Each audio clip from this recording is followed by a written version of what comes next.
as we always do about this time. Let's start with some fantasy headlines and a couple of big ones. I mean, there have been injuries all throughout the NFL, but on Sunday we saw Devonta Smith leave the Eagles win over New Orleans with a concussion, took a really big hit in that game.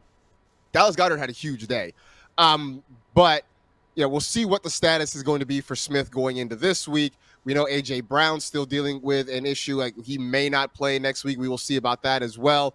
So, I mean, Florida, if we go into this and there's no AJ Brown and there's no Devonta Smith, what are we doing with Jalen Hurts? Because even with those guys, it hasn't looked great for Hurts this season. No, well, the first two games haven't looked great, but at least we got like solid fantasy production out of him. My hope is that maybe AJ Brown could come back for this, but even if he doesn't, you'd have to have another really good option, I think, to get away from Jalen Hurts. Quarterback is a little bit thinner than we had maybe hoped it would be coming into the season. Guys like Justin Herbert, Kirk Cousins just aren't really usable right now in fantasy. So it would depend on your other option, but because of what he can give with his legs still, because he still has like Dallas Goedert, Saquon there, I still think he would probably be a QB1 and start. Like, I have him in a league. I would be starting him. My bench quarterbacks aren't anything to write home about, but it very much so is it depends on your options type of scenario. I mean, right now he is the QB6. We still have 2 Monday night games left to be played. 2 of the 3, Laquan, have just been kind of He had 16, just under 16 and a half in week 1, under 11 points in week 2. He had, or in week 3, I should say, had the good week 2 game with 24 fantasy points. But Laquan, we go back to late last year where the Eagles often sort of struggled. What do we make of Jalen Hurts? I mean, is this who he is? Is it going to be kind of rocky from week to week, or can we expect better?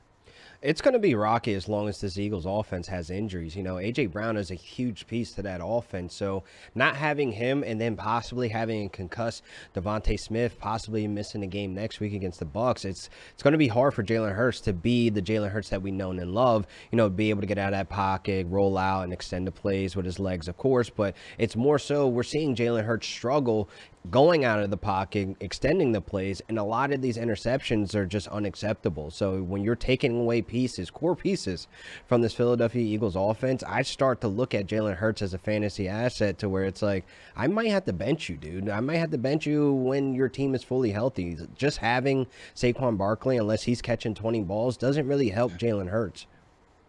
Well, I think, Flora, you tweeted earlier in the season that Jalen Hurts looks slower than we have seen in the past. He then ran 40 yards shortly after. So congratulations on being a motivator. That's what you did. You just motivated him right there. Speaking of quarterbacks and their feet, Justin Herbert started the game for the Chargers against Pittsburgh on Sunday. Did not finish the game. He left the stadium in a walking boot.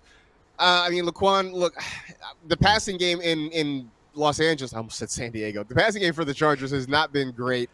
We sort of expected that, I guess, with Greg Roman and Jim Harbaugh at the controls.